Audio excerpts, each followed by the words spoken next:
ব্যবসা প্রতিষ্ঠানে যারা মালিকগণ আছেন বা শ্রমজীবী মানুষজন আছেন, সবাইকে ধন্যবাদ জানাচ্ছি যে আজকের এই সকালবেলা অতিরিক্ত সকালে আর কি বর্ষার দিন, বৃষ্টি বাদল, তার মধ্যেও আপনারা সঠিক সময়ে উপস্থিত হয়েছেন। সেই জন্য আজকের বিশ্ব শিশু শ্রম প্রতিরোধ দিবস।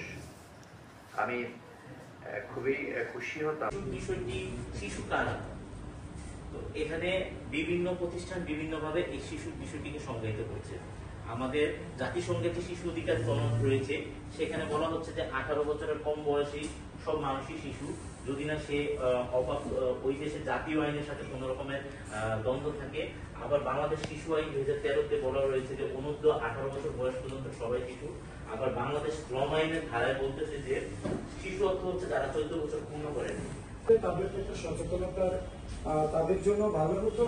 আর আমরা প্রতিনিয়ত দেখছি এই বিষয়টা অত্যন্ত মানবাধিকার লঙ্ঘন, অবাধের স্বভাব নষ্ট কথাটা এসছে। আসলে ছোট ছোট বাচ্চা রেখে অনেক বাবা চলে যায় অন্য জায়গায় বিয়ে করে, তখন কি করব? ওই মাকে খাওয়ানোর উদ্দেশ্যে কাজ করে, কিন্তু এটা যে ঝুঁকিপূর্ণ এটা ওরা বুঝে না। আমরা কি করি? আমরা যারা বিভিন্ন প্রতিষ্ঠানে